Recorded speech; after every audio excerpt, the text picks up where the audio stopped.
Okay. Okay, folks, this is episode 26 of Going South. I'm real excited today to have Derrick Jensen. I followed his work for years and just stumbled across it from a good friend. He's written at least, I guess, 11 books. Is that fair? 25. 20. Oh, okay. Holy cow. I'm most familiar with one called A Language Older Than Words and Endgame. There's The Myth of Human Supremacy, Change Everything Now, etc. So a prolific environmentalist, activist, writer, has a BS in mineral engineering from Colorado School of the Mines in Golden, Colorado, and got an MFA in writing from Eastern Washington University, sorry. I thought about Derrick for a variety of reasons. I haven't had any environmentalist on. I've reached out to a few people and we've got it set up, but probably one of the most radical environmentalists I've ever read. So I wanted to talk with him about that.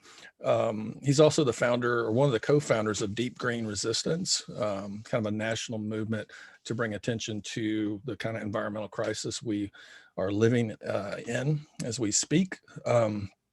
But one of the more radical folks, and one of the things I loved about his writing was specifically in A Language Older Than Words. He was one of the first men I know to talk about abuse and sexual abuse in just a very raw, honest way. And most men wouldn't talk about being raped, for example.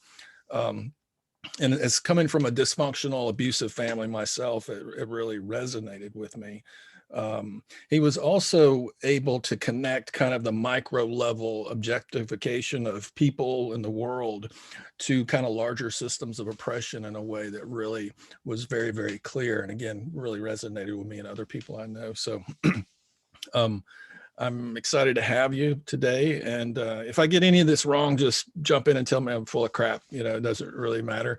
Again, we're just going to have a conversation. But if I could summarize your environmental kind of analysis and philosophy, it's basically that Western civilization, industrialized civilization, is unsustainable. It's a lifestyle that is actively murdering the planet, I think is a language you use. The problem really is a cultural problem, kind of dominant culture.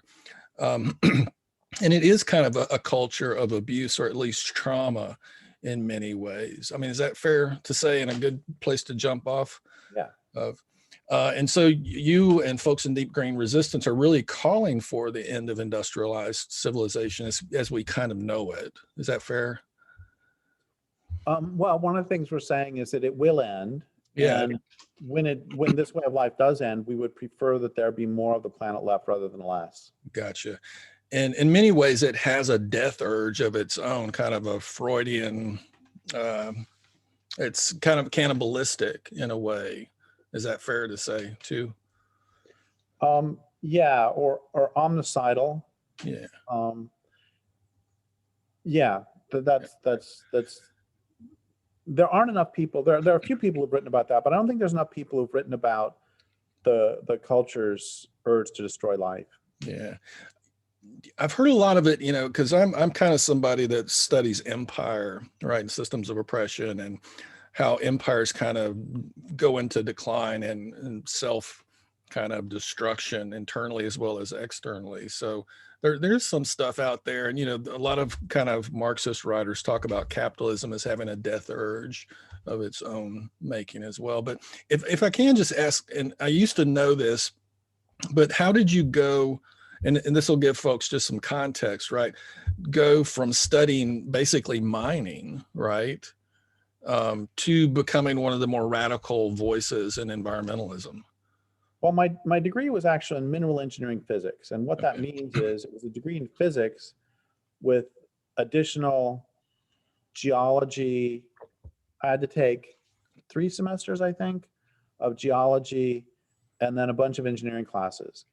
And the reason I went that direction is because when I was in high school, I was good at calculus. And if you're good at math, then of course you're going to go into the sciences. You would be kind of silly to do otherwise because you can make a lot of money as an engineer. Right. And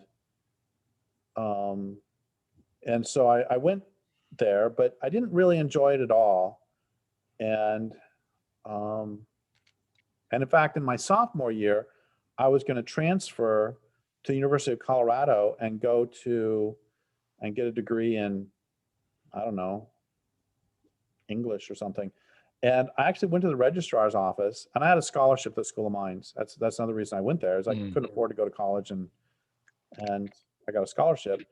Anyway, I went to the registrar, and the registrar looked at me at CU and said, "You have a scholarship to the School of Mines. You want to transfer to the University of Colorado? Are you crazy?"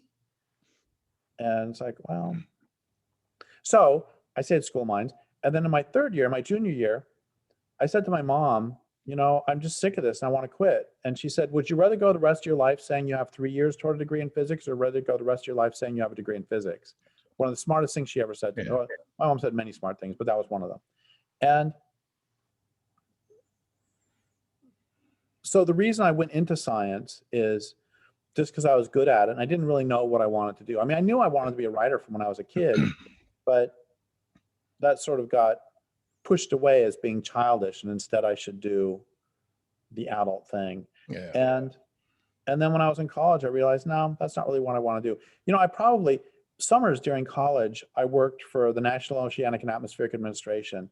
And honestly, that I could see a reasonably happy life if I would have stayed at NOAA after graduation, because my bosses were doing, they were doing real science. They weren't doing they weren't doing stuff for commercial purposes. Right. It was like studying the weather. Right.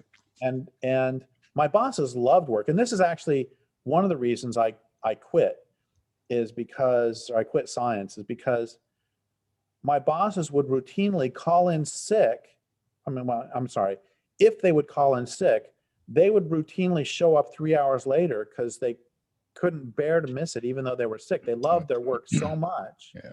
And honestly, my last summer, I was calling in sick on nice days saying I'm sick of work. And I realized my last summer working there, that what I really wanted to do with my life was something that I loved so much that I would do it. If I called in sick, I would show up anyway. Right. And that's the life I found with writing. And excuse me. So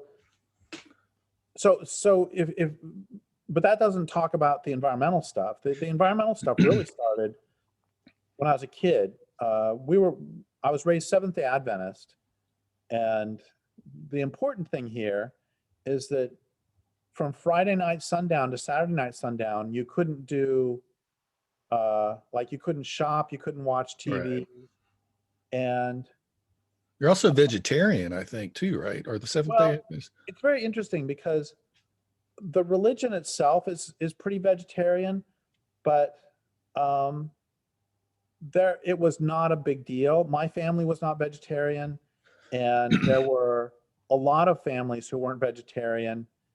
And as judgmental and fundamentalist as the religion was, I don't remember any fights about that. Yeah. People were pretty, like, if there would be some sort of get together, there would be some casseroles that have, a little bit of meat or whatever, and then others that had other food. I could be misremembering, but I don't remember conflicts about it. Anyway, so one of the wonderful things is I lived in the country anyway, and I spent all my time outside. Is this all in Oregon? No, I grew up in Colorado. Okay. And that was a lie I told in A Language Older Than Words, that my publisher wanted me to disguise a few things to keep my father from suing him. So I said in there that we grew up in Montana. Gotcha. But I chose that because I grew up in the Front Range of Colorado, and there are some places in western Montana. There were some scenes in the book where we look west and see the mountains.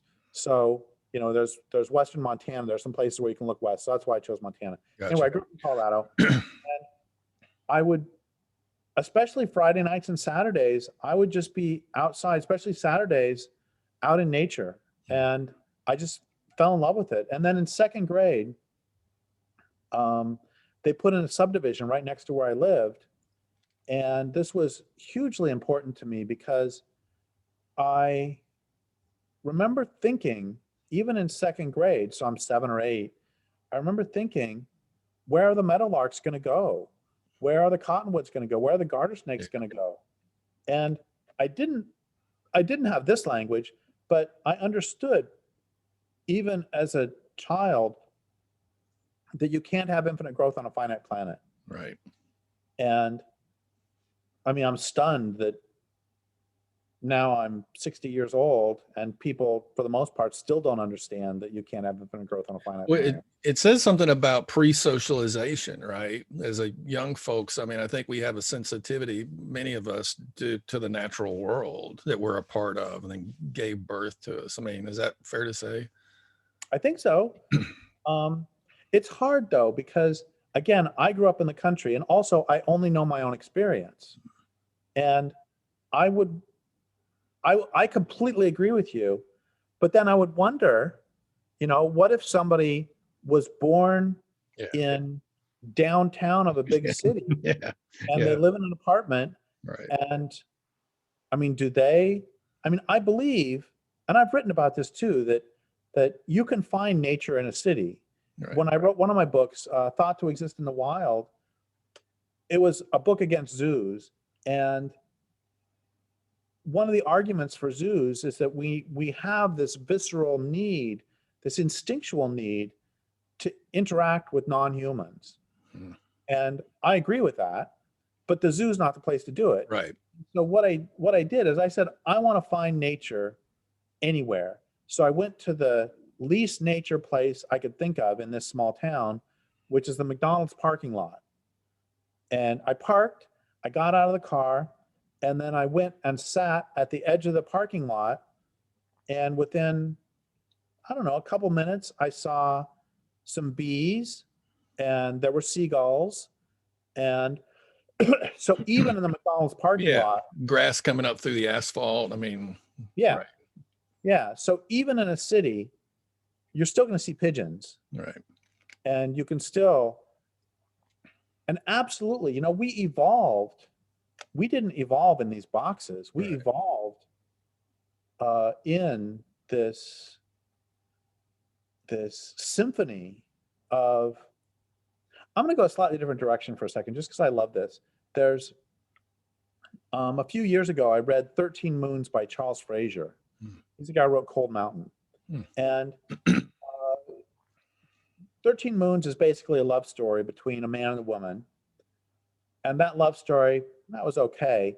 But there's another love story in the book that I adored, which was, it's a love story between the protagonist and his land base. And it's set from 1820 to 1900 or so, and in North Carolina. And at the start of the book, there are still wolves. There are buffalo were just eradicated, and there's lots of wildlife. And at the end of its life, he sits there outside his house shooting at the train that goes by taking tourists west and logs east. And he has this beautiful, beautiful soliloquy, basically.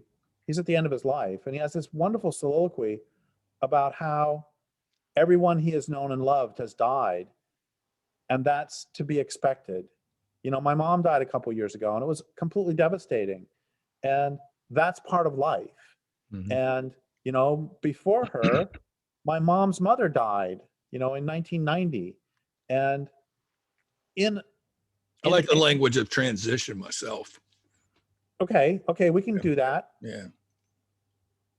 So we evolved that our friends will Right. stop being physical beings, or whatever it is. Change form or whatever. Change form, or however you want to say it, or die. It doesn't matter. Yeah. But we did not evolve to experience our land bases dying. That for the people who live in the Southeast, in North Carolina, for thousands of years, yes, your mother and father die, your older siblings die, your friends die, transition. but the forest remains. Individual trees die, individual trees fall over, but new ones come up. But that was not what he experienced. It was a completely brilliant discussion of what happened from 1820 to 1900 with the wholesale destruction of the land. And he was making the point that there is no place in the heart to encompass that. We did not evolve to be able to experience and metabolize that.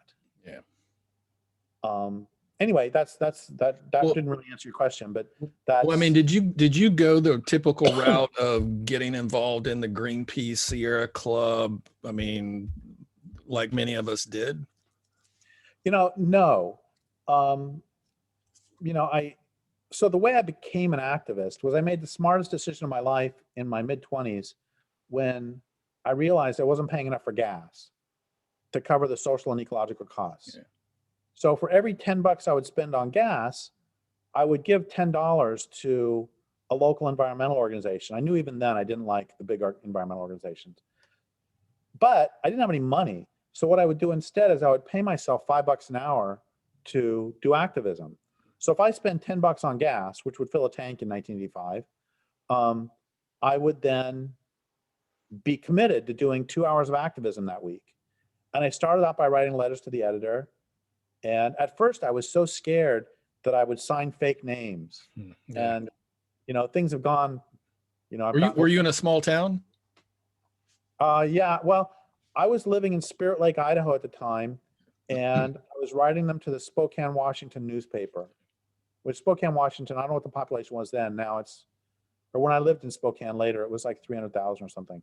Anyway, so I did that for a few years, and then I would do like anti-fur demos, anti-circus demos, anti-war demos, all that stuff. And then I got hooked up with this guy, John Osborne, who at the time was the heart and soul of the Spokane environmental community. And he really channeled my energy into just doing, I no longer was keeping track of time, but I had a sort of larger context in which I could work, having to do with what at the time was called the Inland Empire Public Lands Council. And so my point is, no, that I didn't ever work with big groups. It was grassroots from the beginning. Yeah. And that was sort of an accident of fate. Had he instead been associated with a larger organization, I might have worked with a larger organization for a while, but Yeah. no, it was a, when I first started, it was basically him and him using his own money and his own time. He's a doctor also. And so he was an emergency room doctor by day and then by night environmentalist, and also giving money into this one person organization to hire an assistant, which was not me. I was always volunteer. So there were 2 people in the organization when I started. Gotcha. How did you, again, I'm going all over the map here, but how did you connect your history of an experience with abuse to these larger systems? Like what was that process like? Because, many of us spend years unpacking the internalized shit from, physical and emotional and psychological and sexual abuse, but like, how did that happen? And how did you take it to the political level like you did? Does that make sense? Yeah, and I'm kind of laughing because the smart aleck response is that I'm incapable of staying on topic. No, that's all right. And the more real answer might be, I don't know. I've sort of always done that. I've always been really interested in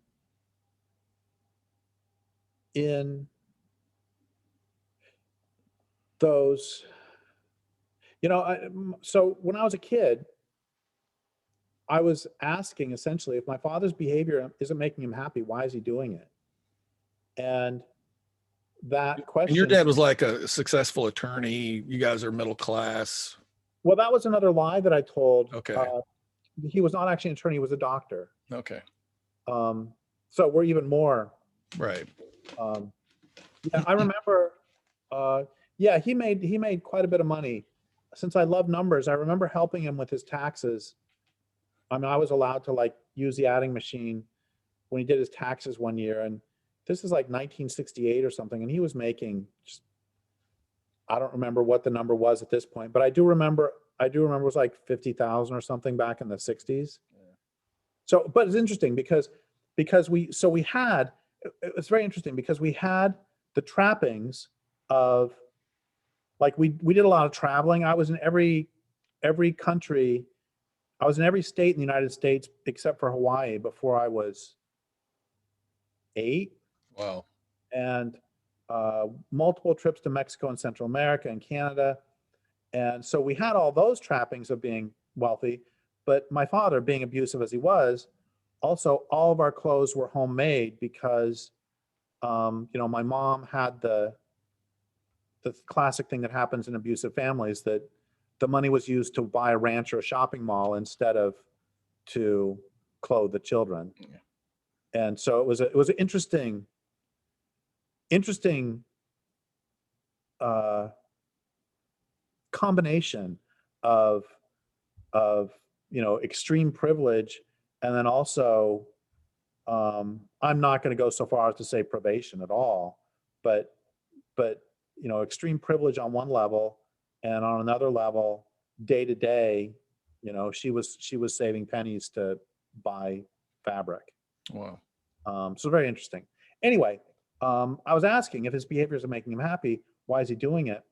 I wasn't articulating that, of course. It's Right. in the air. And then I've always been really interested in those interplays between society and individuals, and how what might, I mean, I started seeing, for example, I read R.D. Laing's The Politics of Experience in my late 20s, early 30s. And not in that book, but in another book, he describes how the 3 rules of a dysfunctional family, which are: rule A is don't, rule A1 is rule A does not exist, and rule A2 is never discuss the existence or non-existence of rules A1, or A2. So what this means is, in an abusive family, you can talk about anything you want in the world except for the violence that you have to pretend isn't happening. Right. And then you can't talk about the fact that you can't talk about the violence you have to pretend isn't happening. You can't talk about the fact that you can't talk about the fact that you can't talk about the fact, Yeah. so you end up in all these. R.D. Laing wrote a book called Knots, about all the knots you end up getting tied in. And I thought that was really interesting and really great. And then at the same time, I saw how that applied on a social level, how we can talk about anything we want except for the corporations that are controlling, Or capitalism. or capitalism, or, it's whatever it is. I mean, all these things we can talk about. God, Tom Brady was amazing in the Super Bowl. Yeah. He actually was amazing in the Super Bowl. But, we can talk about that till the end of the world, literally, and we can't talk about the end of the world. Right. And so, and then I read people like Erich Fromm, who also were working at those relationships between individual behavior and also sociological behavior. Right. And did you just stumble across these folks, or did someone hand you a book one day and you just kind of ran from there? Well, anatomy. I was Erich Fromm. I'd read a couple of his books. Just, my mom was really interested in psychology. Yeah. He wrote about love too, right? Yeah. Yeah. And yeah, what is Erich Fromm's major book? Is it Freedom to Love or something? I don't know. Oh, that's one of his. I don't think that's something like that. Anyway, the point is that because of my mom's interest in it, I had ended up reading, Man's Search for Meaning by Viktor Frankl. I read Erich Fromm's main book. For the life of me, I can't remember the name of it now. I read a bunch of those, and then I was in a used bookstore in Coeur d'Alene, Idaho, and I came across Erich Fromm's Anatomy of Human Destructiveness. But it was $10, and I couldn't afford $10 right then. It was a big hardback. And so I couldn't get it, but I pined about it. And then my mom bought it for me for Christmas, one of the best Christmas gifts ever. Nice. And that book, he just takes off on on those relationships between the interpersonal and the sociological. Well, and weren't all of them from the Frankfurt School or something, where they were trying to basically figure out the Holocaust in many ways, and totalitarianism? Is that fair? And fascism? Isn't that kind of what was underneath most of that stuff? You know, I don't know the name of the Frankfurt School, so I don't know that part, but yes, they were trying. Yeah. They were definitely responding to the Holocaust. Yeah. And then, so a couple others, I came across R.D. Laing because I was in the Spokane Public Library, and Neil Everden's book, The Natural Alien, one of the most important books I ever read, jumped off the shelf at me, and he referenced R.D. Laing. And then I also came across Lewis Mumford in Dave Foreman recommended him. And then one more writer I want to mention is Judith Herman, because it applies to all this. That a friend of mine called me up one day in the late 80s, somewhere early 90s, I don't remember when, called me up and said, "Oh my God, you have to read this book. She's describing us." Is it trauma? She do trauma work or something? Trauma and recovery. Yeah. She's the one who came up with she and Bessel van der Kolk and a couple others came up with the diagnosis of complex post-traumatic stress disorder. And PTSD, for listeners, PTSD is where you might have been traumatized once, really, or a few times, where someone who was raped, a woman who was raped in a certain make and model of car, when she sees that make and model of car, she might, triggered. It might remind her of that, or certain sounds, certain things can set us back. And Judith Herman asked, so what happens if you weren't traumatized just once or just a few times, but what happens instead if you were held in captivity for years, like a political prisoner, or if you were raised in a long-term situation of domestic violence, not where you were beaten once, which is bad enough, but if you are actually raised in that captivity, how will that affect your personality? And she has a whole long list of stuff. I mean, the obvious ones are difficulty sleeping, big startle response, hypervigilance, but also you can come to believe that all relationships are based on hierarchies of power, and you can come to disbelieve in the possibility of fully mutual relationship. Wow. And I read that, and I read Trauma and Recovery, which is a fabulous book, and had some years of therapy. And then after a few years, it wasn't like I read this and said, oh, this applies to society. I read it, and then over a few years, I began to see, just like with the R.D. Laing 3 Rules of a Dysfunctional Family, I began to see how this applied to the larger social scale. That, the selfish gene theory is based on the notion that everybody exploits everybody else as much as they can. And it's very much hierarchical. And so many indigenous people have said to me that the most fundamental difference between Western and indigenous ways of being is even the most open-minded Westerners generally perceive the world as consisting of resources to be exploited, as opposed to other beings to enter into a relationship with. Think about it. People think I'm weird when I say that trees have lives that are just as valuable to them as yours is to you and mine is to me, and that it's possible to have mutual relationships with trees as opposed to perceiving them as and where that is unthinkable in this society, to perceive non-humans. I mean, humans are the dominant species. Right. Humans are the smartest. We are the Homo sapiens sapiens, for God's sake. Sapiens means wise, and they added the second sapiens to make sure we get the joke. Yeah. Anyway, we call ourselves Homo sapiens sapiens, for crying out loud. So it's all based on these hierarchies. Capitalism is based on all of these hierarchies. And there have been, I'm not suggesting that there aren't natural hierarchies of sorts.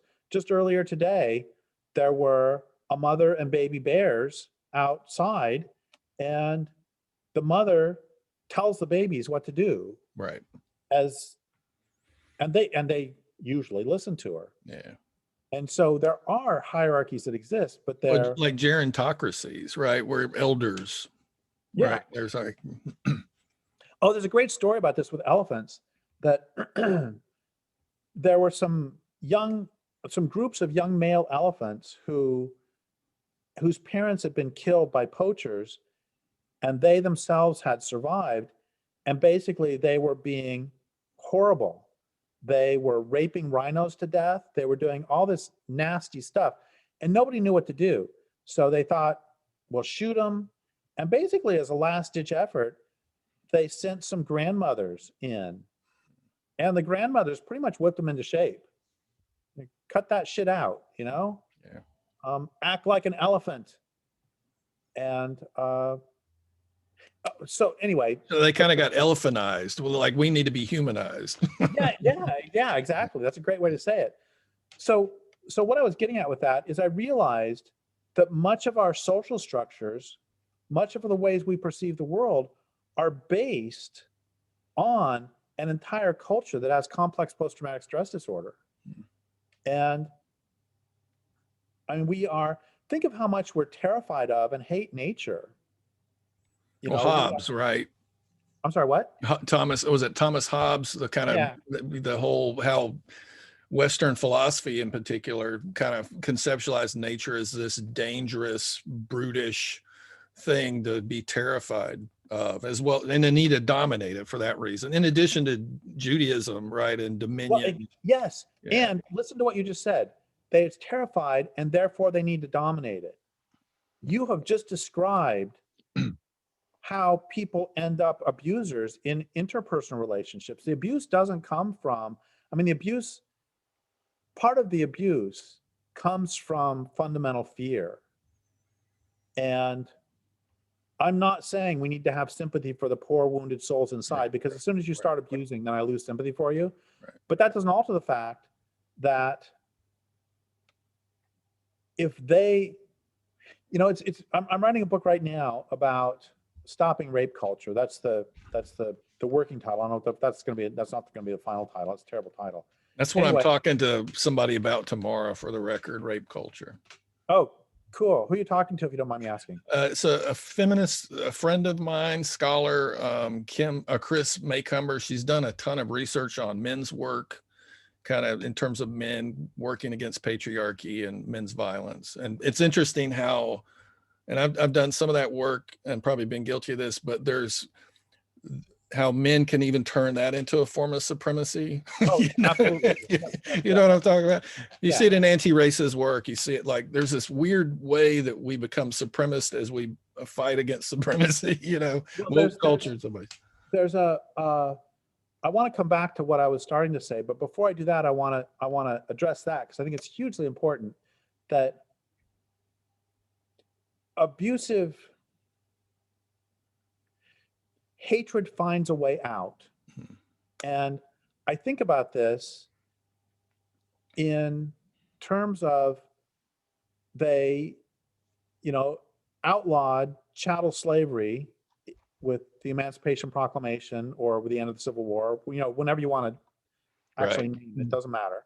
They outlawed chattel slavery, but it's like whack-a-mole, where the racism found a way to, you hit it here. Debt peonage, lynching, Jim Crow, right. Exactly. And then you stop those, and then it pops up in a different way. Right. And it's the same with hatred of women. It doesn't matter.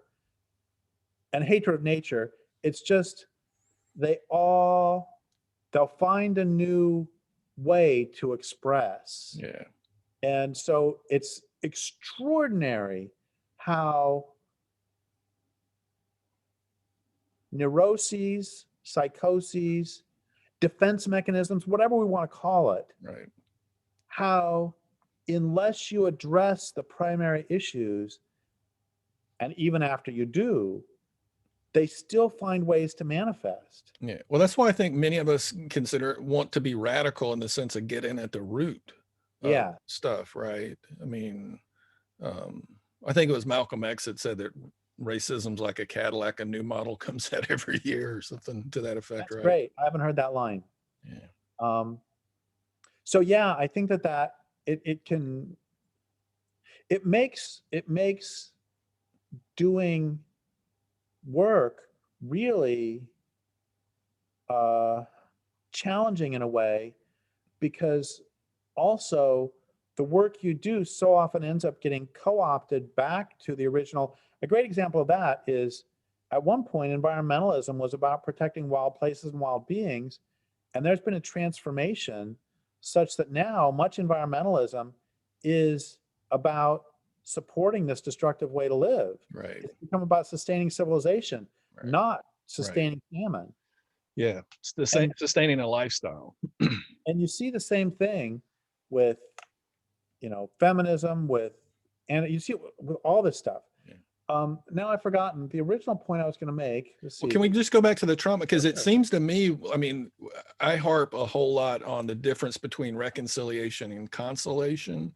And it seems to me in this society, even if we have these tremendous movements that bring about change, typically it's reformative, right? We don't really address patriarchy. We don't really address white supremacy. We don't really address capitalism at its roots and the moral questions it raises. And so it seems to me like and not to get all kind of cliche-ish, but we're talking about healing in some sense, I think.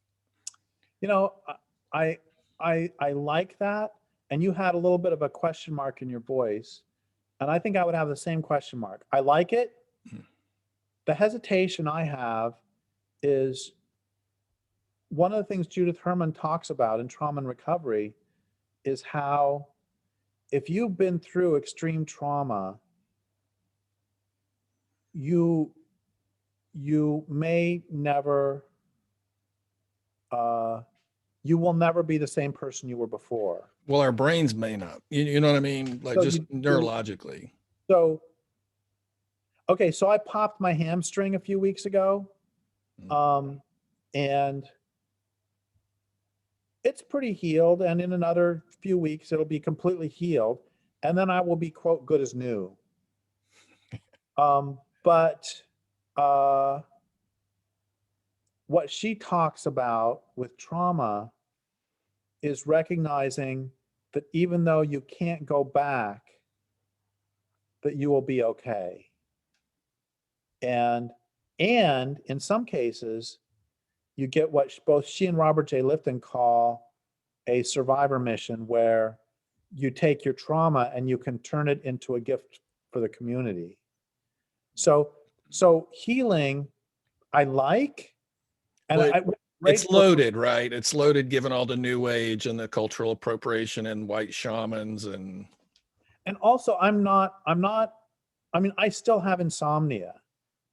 So it's very interesting. So I wrote A Language Older Than Words, and I'd been in therapy for several years at that point, and A Language Older Than Words did more than anything to alleviate many of the symptoms of the trauma.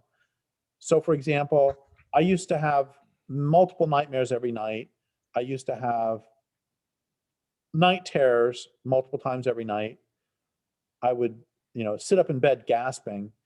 And within a year or two, or maybe less, of writing that book, they went away. I have a nightmare once every 5 years, as often as a normal person would. That said, I still have intractable insomnia. My startle response is much better, but I don't think it's a surprise that I live by myself in a forest. And yeah. so my point is, that's my pedantic hesitation with healing. Yeah. Is some of the things, yep, they healed, they're great, don't even have a scar anymore. And others are like, I still can't get to sleep. Yeah. Yeah. Well, scars are healing too, right? I mean, it doesn't mean that we're restored to some kind of pristine state that we were in before abuse or exploitation, right? Right. You know. So I was saying, I'm trying to remember. So I stopped to say that the book on stopping rape culture is not a good title.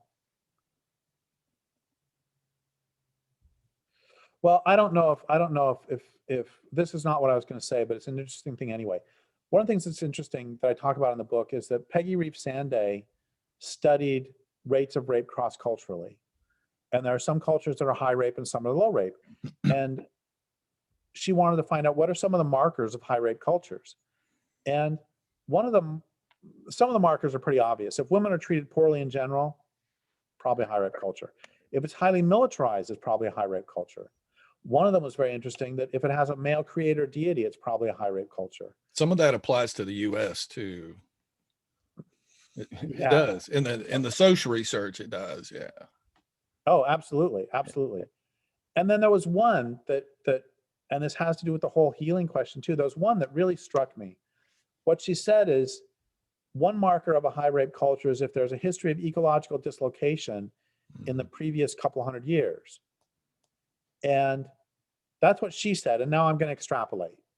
And my extrapolation is, first, that when a society gets stressed, men often take it out on women. But really the point I want to make is that it takes several hundred years to recover from a social trauma and for society to change as a whole. And Is that just one trauma? a significant trauma. I think, I mean, okay, so I've not said this part before, so if anybody gets mad at me, I can apologize in advance. But I would say that for a trauma the size of the Holocaust, it would take 6 or 7 generations for the Jewish people to actually fully metabolize that and move on and now be able to say, yeah, we're fully healed. And we can say the same thing about, slavery, land theft from indigenous people, doesn't matter. Right. That it will take, it's unrealistic to expect for those wounds to go away in one generation even. That, and again, I'm just extrapolating from one thing. Yeah. But it makes a lot of sense to me that you have to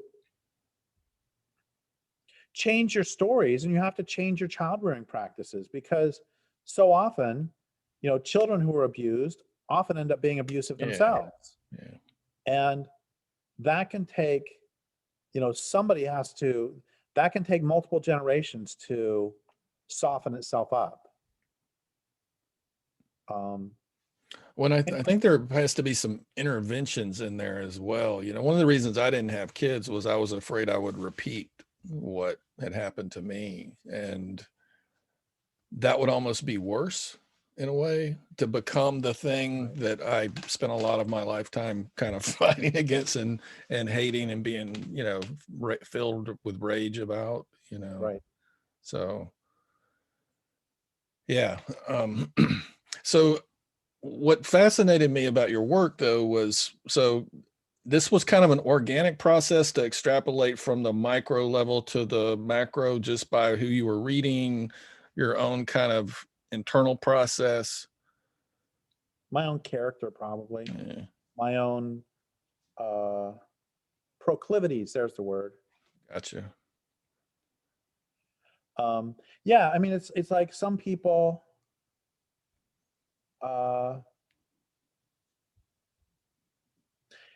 some people have a natural proclivity for doing sciencey type stuff, and some people have a natural proclivity for becoming therapists. It's the to go with the ancient Greek thing, it's the eudaimonia, finding your guiding daemon, not demon. Yeah. Your guiding muse, your guiding fate. And it's just, I've always been one of those people who, I mean, I was both, I'm sure that I both delighted and frustrated most of my elementary and junior and high school teachers, because on one hand, I know as a teacher how exciting it is to have a student who's excited about something, and I would get excited about these things, but at the same time, I was pretty relentless in always asking, so why do we have to do this? Why is this? why are we doing this? What is this? And um, and I think my experience of my teachers was I think my perception of them is probably pretty accurate, that they both adored and were frustrated by me. Yeah. So my point is that I've been doing this since I was a kid. When we can hold both those at the same time, I think too, with those we love and, you know, are in relationship with, you know. One of the things I was going to also ask you, because you know, your analysis is incredibly radical. And I also love the fact that you included an analysis of kind of capitalism and white supremacy and patriarchy in your work, and kind of wove those together in ways I hadn't seen other people do it. And I guess it seems to me that we're all under the spell of these ideologies that, you know, when I used to teach, and, you know, most of my students thought that capitalism was natural, that it always been around, you know. And Well, when I've often wondered, like, what would, and I think nature, being in nature and with nature and reminding that we're from nature, is one form of rehab or detoxification. I spent a few weeks at a Buddhist monastery up in Canada, and out in the woods, and it was so wonderful, like, and also terrifying to confront yourself, right? But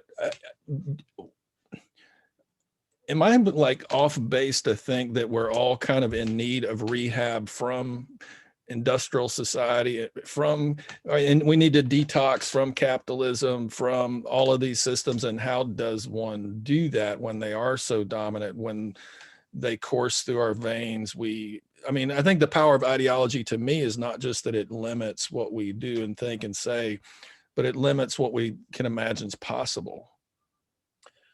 well, first off, there's Chellis Glendenning's book, something like "My Name is Chellis and I'm in Recovery from Western Civilization." Mm.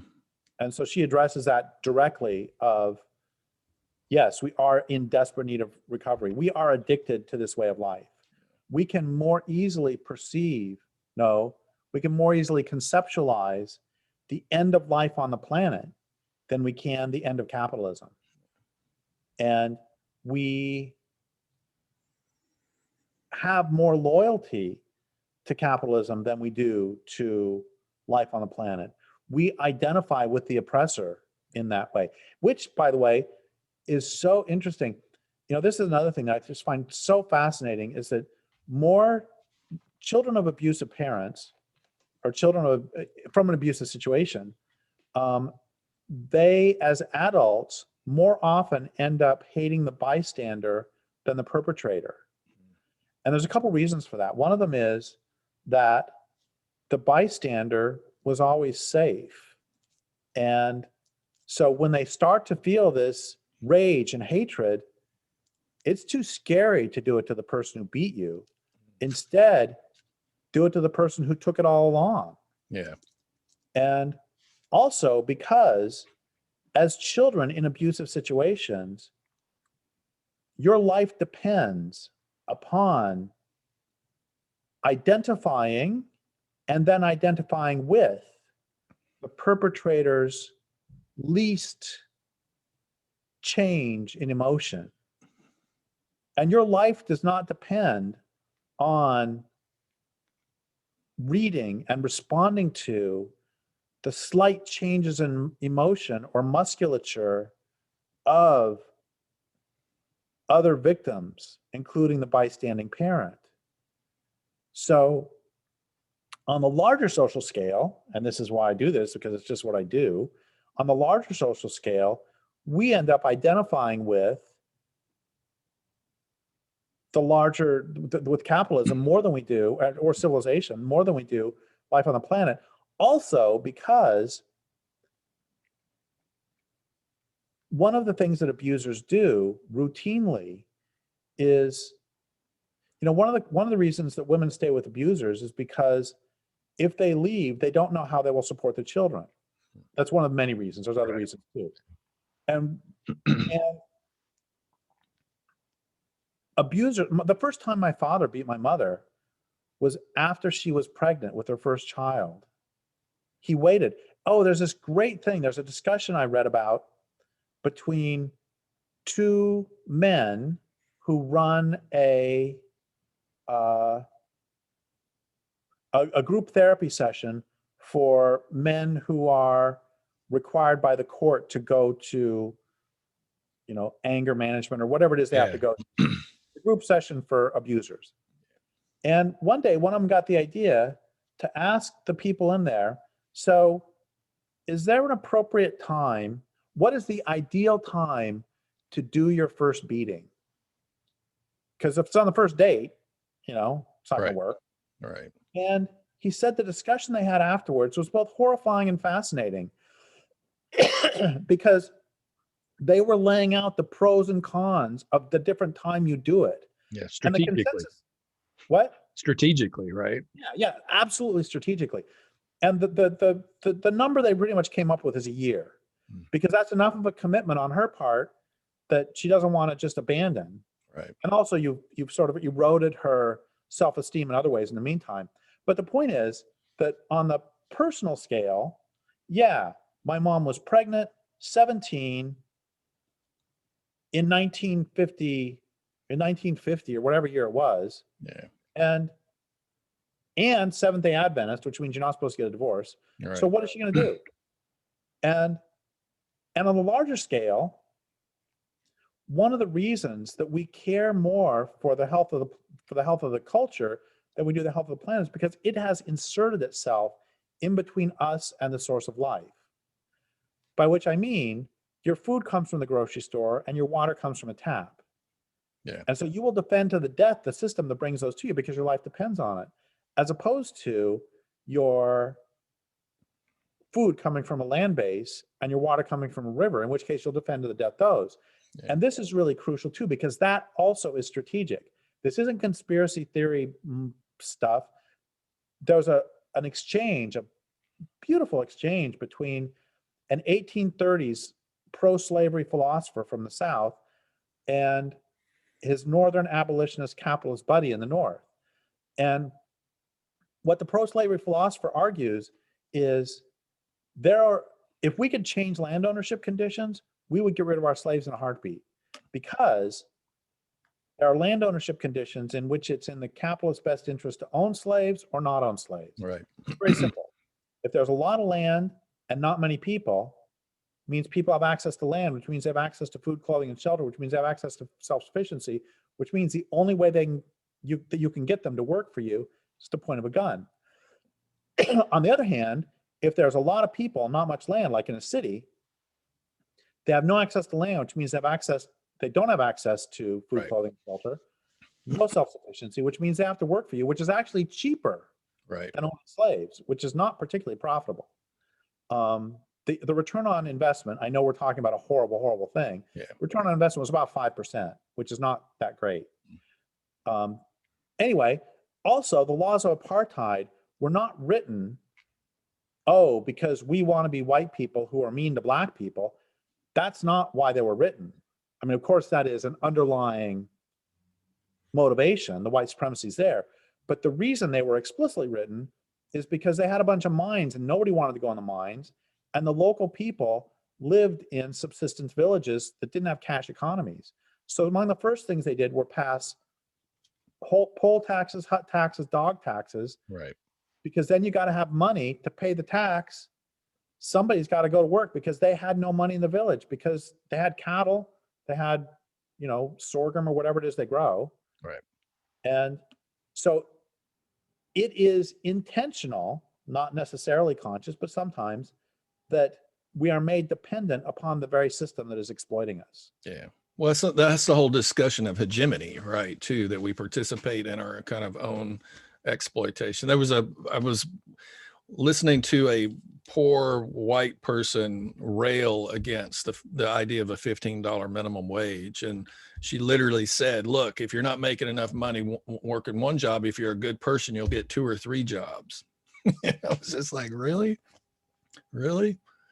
I guess the other thing I think about all these systems, though, and the Western way of life is, I mean, it seems to me that a lot of this is existential, though, too, that if I'm not white, then who am I? If I'm not male, then who am I? If I'm not middle class, you know what I mean? Like, we, again, what's going to be our source of identity if we have a major cultural shift that challenges American imperialism, challenges white supremacy? Well, I think, and I live somewhere where people are still pissed off about the Civil War 150 years ago. You know what I mean? A war that they know nothing about in many ways.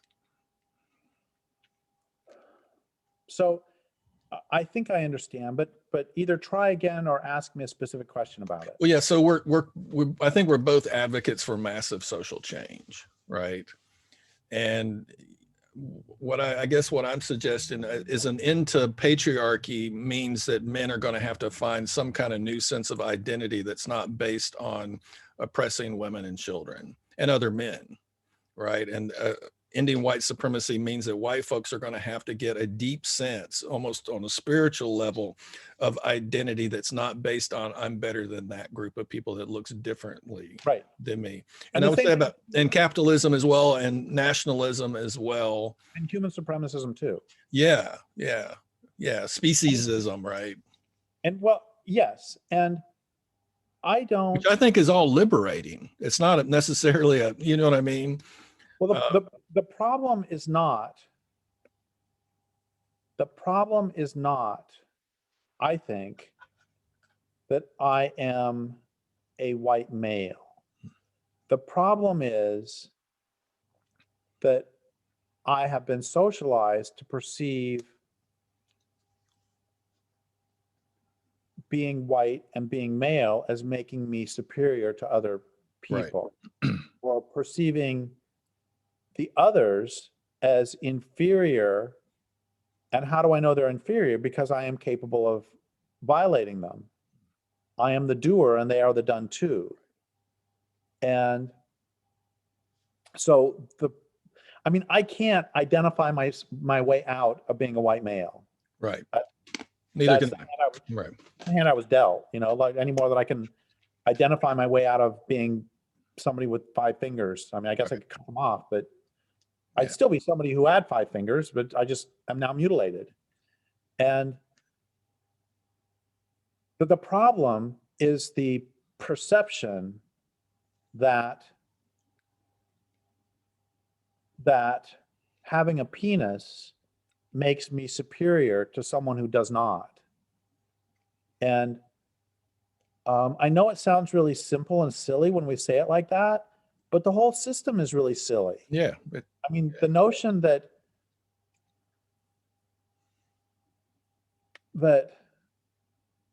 so in the myth of human supremacy, I had a really fun section where I said, I'm talking about the ways that we perceive ourselves as superior to non-humans. And then I said, you know what? Let's just cut to the chase, cut all this crap. And the truth is that I am superior to you. Mm-hmm. Whoever the reader is, I don't care. I'm superior to you. How do I know I'm superior? Because I have a degree in science. Yeah. And, you say you have a PhD in physics? I'm still superior because I was smart enough to get out before a PhD. Right. And I'm superior because I wrote books. And, Stephen King has written more books? Well, that's okay because my books are special. Right. It's like, he's writing fiction. Well, I've written some fiction too. Okay. So the point is, that's how slippery all this stuff is. It's so funny in an awful way to read the excuses that they used in the 1830s for slavery. Right. One of them that I will never forget is that they argued that it's okay for white people to enslave Africans because the difference, the distance between the base of a black man's penis and his belly button was, I don't remember if it's longer or shorter. And God, can you imagine doing that study? Yeah. Like, obviously, you'll find the reason, right? We'll always find a reason. Yeah. And that's the thing with all these supremacies, whether it's human supremacy, white supremacy. I mean, it can be Japanese supremacy perceiving themselves as superior to Koreans. It doesn't matter. Right. And I'm not suggesting, by the way, that we all have to like each other. I'm not suggesting, I'm gonna get in trouble for this, but I don't care. Xenophobia exists. And I think that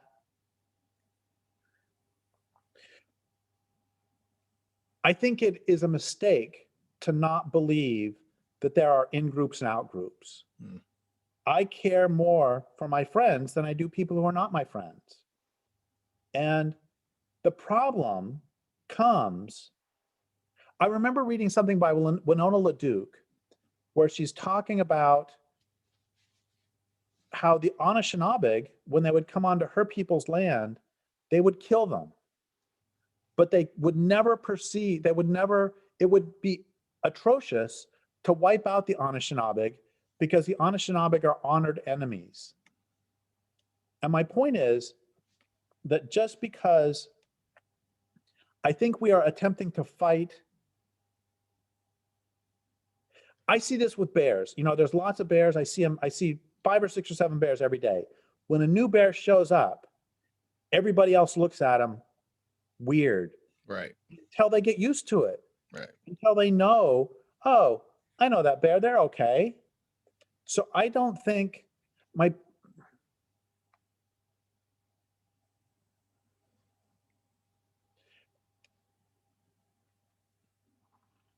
I know that this sort of stuff gets me in real trouble, but I don't think there is a problem with acknowledging, here's what I'm trying to say, with acknowledging difference. Yeah. I think there is a problem in perceiving those differences as a reason for a hierarchy instead of complementarity and a reason for Yeah. participation in a dance. Yeah. Well, that's almost kind of as precarious as talking about that hierarchy has a place. Yeah. You know what I mean? Versus we just need to get all, I have anarchist friends, right? And the truth of the matter is, when I've said this before, like when my water heater goes out, I submit to a hierarchy. I call my friend who's a plumber. Yep. You know, he's the guy. You know, right? I had some friends in Spokane who taught me to hunt. And the joke is, I'm gonna have to go in a couple minutes, but the joke is that I was a terrible hunter and the only thing I ever got was lost. But anyway, they would take me hunting. And when we're in the pickup on the way out, we are all equal. Yeah. We get out of the pickup, they hand me a gun, they're in charge, and they tell me what to do, and I do it.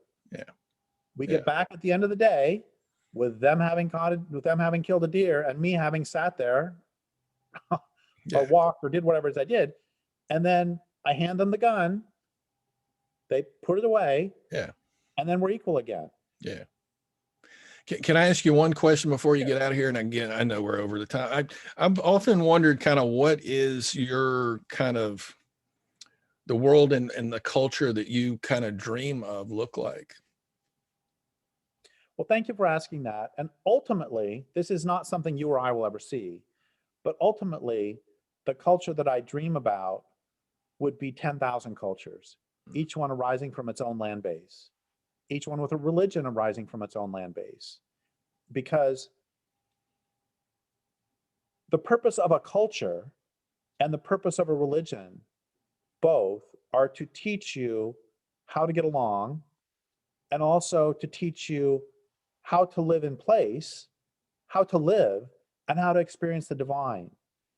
And your stories of how to experience the divine and also how to live are going to be different in a redwood rainforest than they are in a southwestern desert. Yeah. And so here, I mean, there, it might be water. Everybody has to conserve water at every moment. And here it's like, conserve water? Stay dry. It's actually, it's very interesting. I live on Tolowa land. I was talking to a Tolowa guy several years ago. And one of the things he said offhand was, back then, the most prime spots were places where trees had fallen down or meadows because everything is so shaded.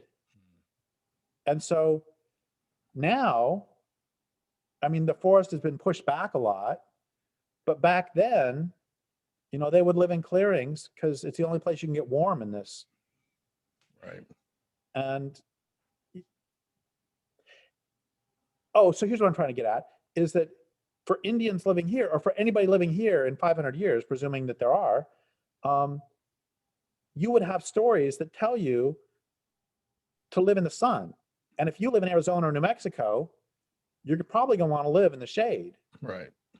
And that's a really simple example, but land bases have to emerge from, I'm sorry, cultures have to emerge from their land base. Here's a question that I asked both Jeanette Armstrong and Linda Hogan many, many years ago. They're both indigenous. I asked them, so how do people become indigenous? And, you have an Indian with, who has blood of Indians who grew up in LA, and parents grew up in LA, Right. and their stories are from North Carolina. Right. And they said that they both had the same answer, basically, which is that they perceived it as being a process that would take us back to Peggy Reeves Sanday, that would take several hundred years. And one of the things Jeanette said is, and she just threw this out, is she thought that some of the hill people of the Appalachians are probably like half indigenous. Give them another 300 years. And they're not talking, she wasn't talking about somebody who lives in an apartment that happens to be in Appalachia and works at a computer Right. company. She's talking about the people who go out hunting, who go out gathering, who know that land. And she said it takes multiple generations of living there, and your stories slowly emerging from the land. And, I've lived on this land for 22 years, and I know it intimately, but I only know it 22 years worth of intimately. The stories don't come from here. Yeah. I'm having to make up the stories as I go, really, or listen to them as I go. Yeah. So ask me one more question as I wind down. When's the new book out? Officially, it's out in bookstores. The new book is Bright Green Lies. Officially, it's out in bookstores. I don't remember if it's March 4th or March 16th. I think it might be March 16th. But I'm actually getting my copies today. And so they're available on my website today. The book is about how wind and solar, etc., are not good for the planet, and Right. they won't even save civilization. Yeah. I think the thinking about that's changing, isn't it? I mean, an awareness of just I hope so. the footprint to develop it, and Yep. Yeah. And in any case, it doesn't actually help. I mean, desert tortoises don't want their homes converted into solar fields. Facilities. Yeah, absolutely. And so it's really also about how environmentalism, this is a whole nother topic we could talk about another day, how environmentalism has, as I said, become not about protecting wild places and wild beings, but instead protecting the society. And that would be an interesting discussion to have another time, is just devote the whole time to how do those transformations of social change movements happen every single time. Yeah. Well, I hope we can do it again and again. Thank you for That'd be making fun. time today. Yeah, because